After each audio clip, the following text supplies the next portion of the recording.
do something you're afraid of. Fear is a reaction. Courage is a decision. The best way to build confidence is to do something you're afraid of. Welcome to Awaken the Ripple, the podcast that provides practical tips through real and honest conversations to help you unlock your purpose, ignite positive change within you, while empowering you to create ripples of impact throughout the world. In this episode, we'll be talking about something we all experience: fear. But what if fear wasn't just an obstacle? What if it was actually a signpost pointing us toward growth and purpose? Amy is back to explore how to recognize the difference between fear that pushes us forward and the fear that holds us back. We'll discuss practical ways to confront fear head on, move past doubt, and keep going even when uncertainty is present. Amy Combrinck is a negotiation expert, trainer, coach, and speaker on a mission to help people ask and get what they need with confidence. As the founder of F.E.A.R Flying, Amy has trained over 1,600 professionals worldwide, helping them break past self-doubt and drive real results. So if you've ever felt paralyzed by fear or uncertain about your next step, then grab your blanket because this episode is for you. Let's dive in. I'm feeling nervous, But, Amy, should we start off first by saying what we're each fearful of? Let's go back and forth. Let's get comfortable with our fears. So, Chrissy, I'm fearful of sharks. Isn't that more like a phobia as opposed to... Yeah, I think you're right, but I wanted to start with that one on the hope that the others didn't feel as bad. Okay. So, fear of sharks, okay. For me, the biggest one, fear of failure. The same. Fear of failure, but to build on that, getting it wrong. Oh, in front of people. Oh. Not having any friends. Oh, fear of loneliness. Oh my gosh, yes. That's a big one for me. Fear of dying alone. Also, the one where you get on stage and you've forgotten to put your top on, or your skirt's tucked in your pants. That. So the public. It's a complete embarrassment. Yeah, complete fear of embarrassment in public. What's been kind of playing on my mind of late, and I don't know if it's because I'm getting older, I have this growing fear of running out of time. So there's this need to just get things done. So yeah, I have like that big fear kind of playing in the back of my head. I can relate to that because I often say to people, if you had a superpower, what would it be? And mine is always to have a remote control for life. So you just pause it, fast forward it, rewind it, but I could help you out. So if I ever invent that, I'll let you know. Just sort your girl out, please. Fear of rejection is also like a big thing for me, especially like if you're going for a job that you're really excited about and not getting the job. Oh, that just would kill me. I hear you. And I'm going to go a bit theory on you right up front. So disc profiling. Love this. Which, for those that aren't familiar, it's a model that can identify people's communication preferences, styles, and it looks at what motivates people and what they're fearful of. So you and I have been speaking about a few things that we're fearful of, and I think we've got similarities. But in other colours, there could be people fearful of being made to look stupid, like their ego. So they're proud, and that could really impact them. There could be others that are fearful of lack of security. So I think it's just a really interesting thing that loads of different people, depending on their personality and preferences, would have different fears. Yes, love that. I feel we could easily keep talking about the various types of fears forever. So, Amy, how would you go about defining fear, and how can it actually be a catalyst for growth and positive change? Tell us. Okay. A loaded question. I'm going to break that up into a few pieces. So, how do you define fear? I saw a lovely post on Pinterest before this, so I'm going to quote this to the listeners. So, fear could stand for, as an acronym, false evidence appearing real. False evidence appearing real. Okay. Okay. Yes, So, I have it. is fear based on actuals, what you're seeing, what's happening, or something that hasn't happened yet? Okay. So how would I define fear? I would get somebody that is feeling fearful to say, is this happening now, or is this something has happened previously or might happen in the future? So defining fear for me is it something that's happening to you or may happen to you? Okay. So from what I'm getting here, instead of us coming up with assumptions, it's all about dealing with the facts. That's basically what you're trying to get us to really think about. Yeah, and I'm not saying dumb down your feelings, ignore your feelings, but to move you either forwards or backwards with fear. So you said to take action or not to take action. Yes. Let's look at the facts and the evidence. Yeah. Because I'm going to use the example of we biologically have a response to fear so we don't get eaten by a bear. Yes. Right? Yes. That we need that to survive. So fear can be really helpful and useful. It helps you learn hard lessons to improve moving forwards. But it can also be not real. Okay. So in those situations, provided that you're not being chased by a bear. Yeah, caveat. And you have time to actually reflect on it, think about what evidence you're basing this feeling off of. Yeah. Okay. And then another part to add there, where you've said a catalyst for growth or a positive change. So again, how can we kind of move in that? Fear is a reaction. We spoke about that a little bit.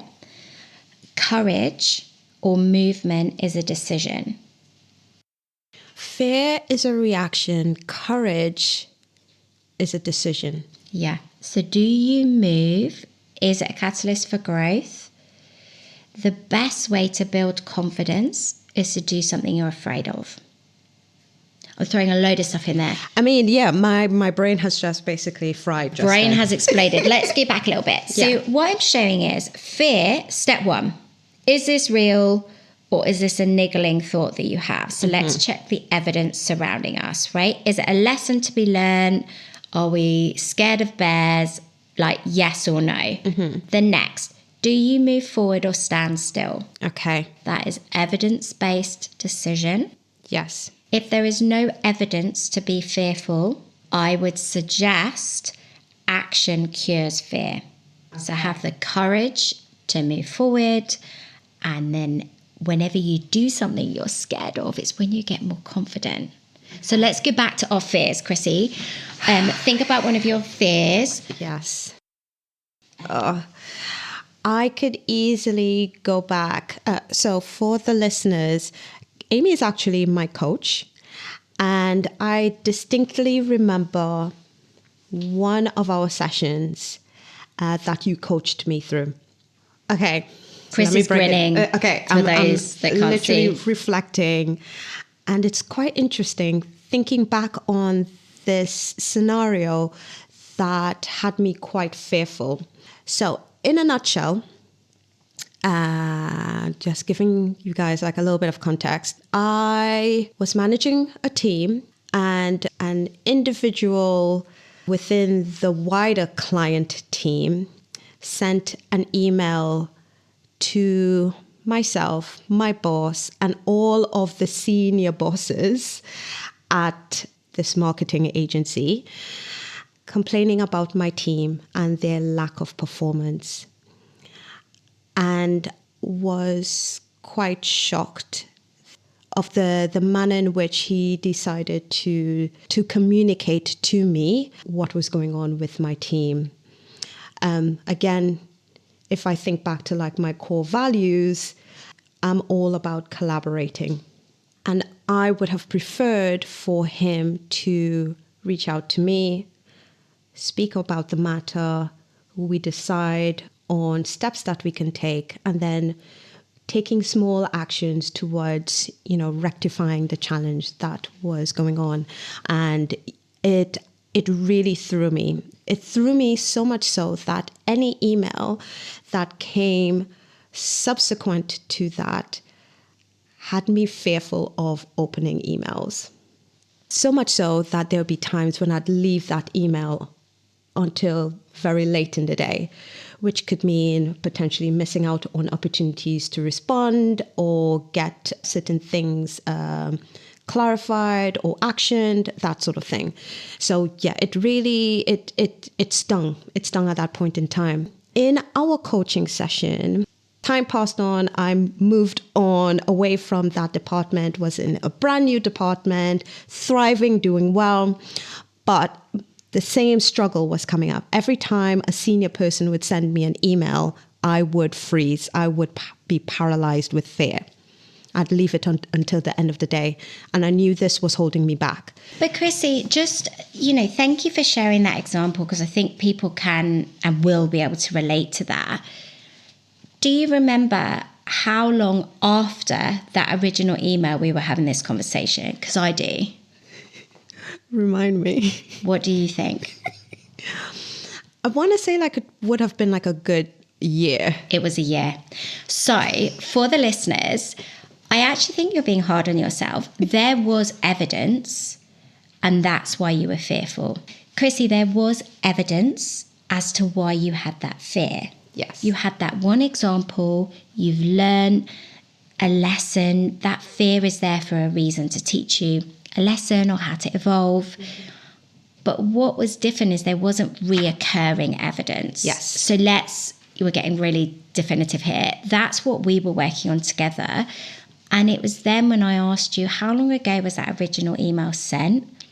And you said a year, and you laughed all nervously. And I said to you, well, look, it's had a big impact.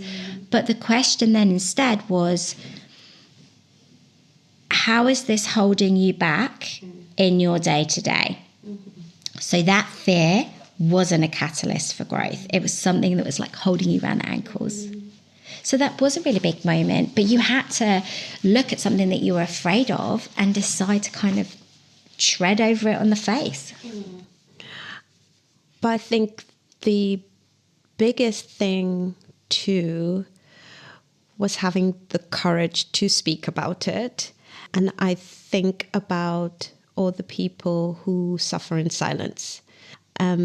Because if they spoke to a friend or a mentor or a coach or someone who they respected, they would be given the answer to know that I understand what you're feeling, but there is no specific evidence, therefore you should be taking this action.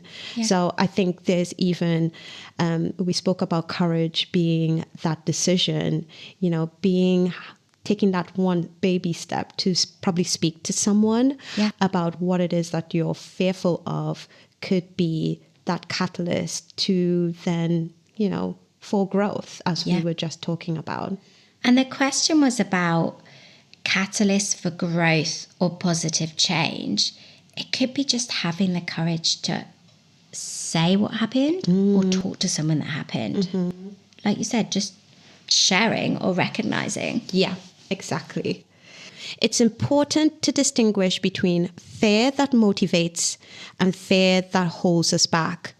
Understanding this difference can really empower us to move forward. How can someone recognize which one that they are currently experiencing?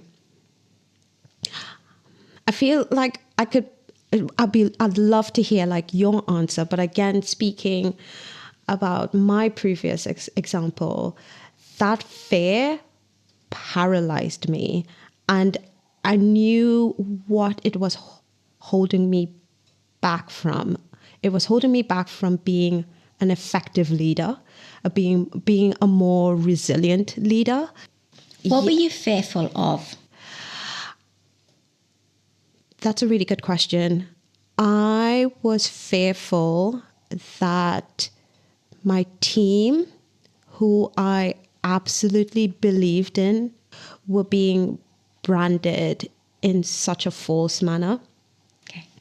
because of external factors. And I was also fearful for my brand too, of being compromised, of not being seen or valued. And that's the part. We so often are fearful for others and what people think, and that is so important. But you identifying that you were fearful of it impacting your brand. And often I think if people can understand what the fear is about and why that is important to them, that will help them stick their head out of the paralysis. Yeah. Or go, hey, this is so bad. I'm going to go back in and take another year or few months to figure it out. Yeah. So back to your question and using your example, what's the difference between motivating us and holding us back is understanding the fear, the why behind the fear, the what's behind the fear. Okay. What's the worst that could happen? That's a lovely coaching question. So say you got an email from that person again. What's the worst that could happen? Yes. And I'll tell you what, you wouldn't react in the same way. No. When I had that reformatting of my brain, I was then able to then think that, yes, what's the worst that can happen by me taking or opening that email? I'm not going to die from it. It could be something absolutely pleasant. And most of the times it was. Because it was just that one time that I received an email of that nature. Yeah. And I think for everybody that's listening, that would be the challenge for you. What are you fearful of? Could you relate to some of the things we were talking about? But what is it that you fear? So we said about not being popular or having friends. Yeah. Why? Yeah. What would that mean? What does that do? What does that create? So ask the questions of why, and I think it will help you uncover whether you want to act and move or just stay still and process a little bit more. And I don't think there's any right or wrong on this. For many years, I was fearful of not being brilliant at my job, not hitting target, not being the best performer. And that fear drove me to keep going and keep doing better. So it did propel me forward, but I hit a wall. So I didn't reflect as I went. What was I fearful of really? I was fearful of maybe being made redundant, maybe being fired. But when we just think about that for a second, if somebody's striving to be a top performer, it's less likely that that worst case scenario might happen. Yes. So if I had taken a moment to not propel myself so fast and so far forward, I might not have burnt out as quickly. Okay. Again, what ifs, should ofs, could ofs. Yeah. But that's an example of, I don't know if moving forwards or staying still and reflecting is more important. Both. Both. From what we heard before, you said really check the evidence. Check the evidence. That's a first step. And then you spoke about the why. Why do we have that fear? and really sit and reflect on that. Those are like really good gems for us to really think about. So for someone, think about who might be sort of like struggling with their fear around, say, their purpose or the flow or a North Star, and it being paralyzing. What advice do you have to help them move forward despite it all? Fear is about losing something. So would you feel fearful around something you didn't care about? So I'm playing opposites here. Yeah. So if somebody felt fearful about moving towards their North Star or their purpose, good. Yeah. Yeah, I hear what you're saying. Gosh, you want it. Yeah. Okay. It's like being nervous before you go in and deliver that speech or that presentation. Yeah. Why are you feeling fear or nervous? Because you want to do well. So you care. The passion is there. So again, it's looking at the why. Yeah. I would also say find a cheerleader. Okay. So, hey, Bob, I am nominated to do next week's staff meeting. I'm pretty scared. Or I'm, whatever advice you have, go walk around the block. Get him to prep you. Get him to have your back. Get him to be there on the other side. Find a cheerleader. Don't have it on yourself. So that would be one piece of advice. Yeah. The other piece of advice is don't move forward. Sleep on it. Reflect. What does tomorrow Amy feel about this? Okay. And if it's the same, maybe dig a bit deeper. If it's not, you might be re-energized, ready to go again. So just a couple of pieces there. But I think feeling fear around something means you give a CRAP. Is it a bad thing? Yeah. Okay. So it's almost like checking in. Yeah. You're saying, find yourself your cheerleader, voice it out. Yeah. Speak it out. And then from there, potentially sleeping on it, seeing if it feels the same way the next day. Maybe you've had time to further reflect and you could actually make sense of it and think, oh, this wasn't to that level of that magnitude that I thought it was. Yeah. As opposed to how I'm feeling like right now, the next day. Okay. Yeah, and listening to you say them back, they aren't significant, mind-blowing pieces of advice because I think we have to be careful with fear. It's there for a reason. Like biologically, it was created to keep us safe and away from harm. And I've learned being a coach, I can tell somebody what I think they should do, but it never works out. Yeah. You cannot tell somebody what else to do. They need to want to do it themselves. It has to be their idea. They have to be motivated for it to be successful. Yeah. And I think this is similar. You can stand by, put your hand on someone's back metaphorically for when they're fearful, but you can't push someone before they're ready. 100%. It needs to make sense for them. They need to figure out why they're fearful, what sort of inner or past traumas that are probably being triggered at that point in time, for them to then make sense of it and then take the necessary action. You're completely right. It's not mind-blowing things, but these are the steps that each individual needs to take on their own. We can't necessarily do things for other people, but as long as we're reflecting on the why, reflecting on the evidence that is there, and we're able to speak to someone about it, we can then potentially take the right decisive step. Okay, I hear you. Sometimes fear doesn't just show up once. What are some practical steps someone can take to confront their fears head on and keep going even when fear is present? So, Chrissy, I've just thought of fight, flight, freeze. Fight, flight, freeze. Yes. Right. What does somebody do in a fearful moment? And people can change based on who they are. So for me, Yes. I'm a freeze. Definitely a freeze. Because I might even think flee. process what's going on. And then, sometimes people either run away or my other half, he's South African, the way he's brought up, he fights. If he fights. And again, no right or wrong. But I'm just thinking when you were saying about how do you confront fears head on, I think there's 3 different reactions people have based on who they are. Yes. So for me, my default is freeze. I'm a bit scared. I can't think. I need to reflect. No right or wrong. That would be mine. Mm-hmm. So for someone similar to myself, it's take a moment, talk to a friend, reflect, understand the why.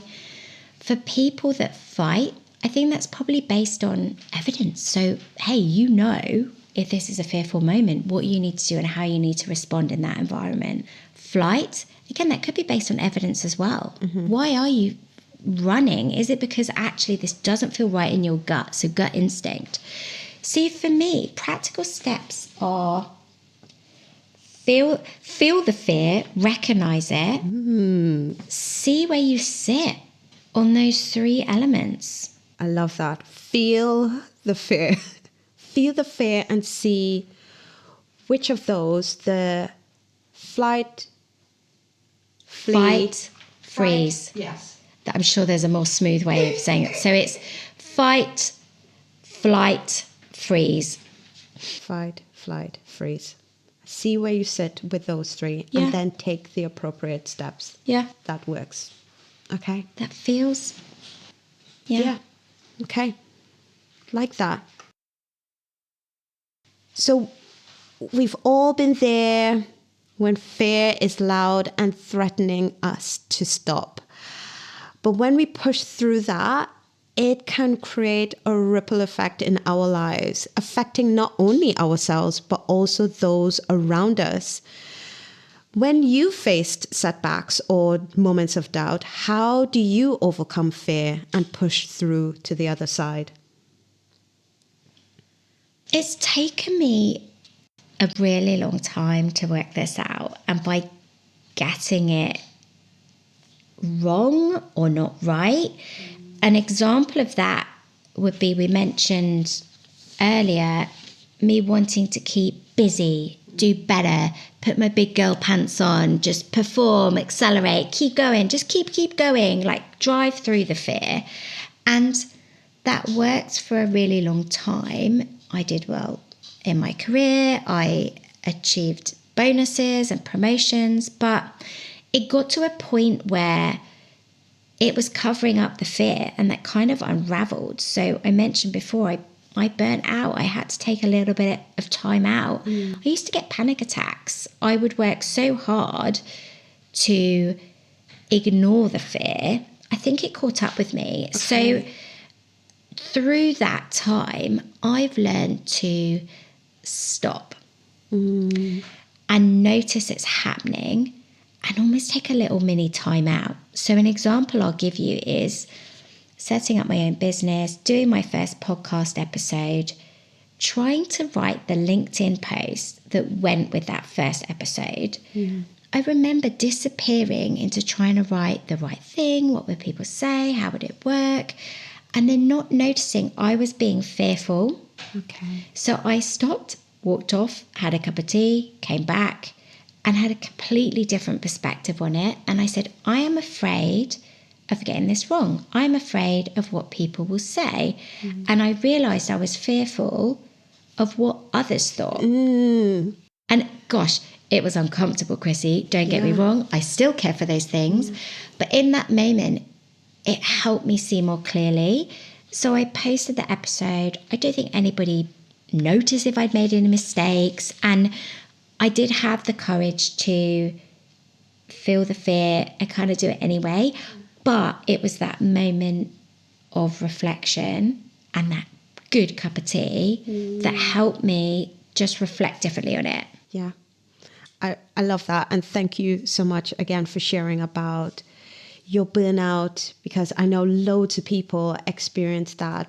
Thank you so much, Amy, for sharing that. That was just great, beautiful wisdom and practical solutions.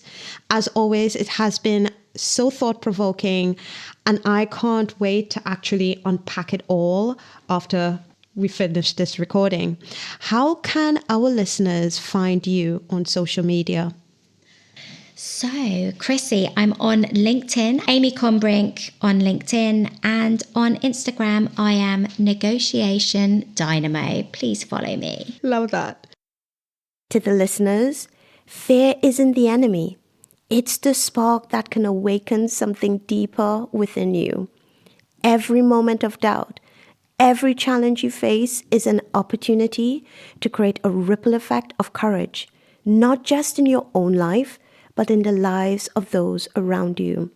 When you choose to move forward despite fear, you inspire others to do the same.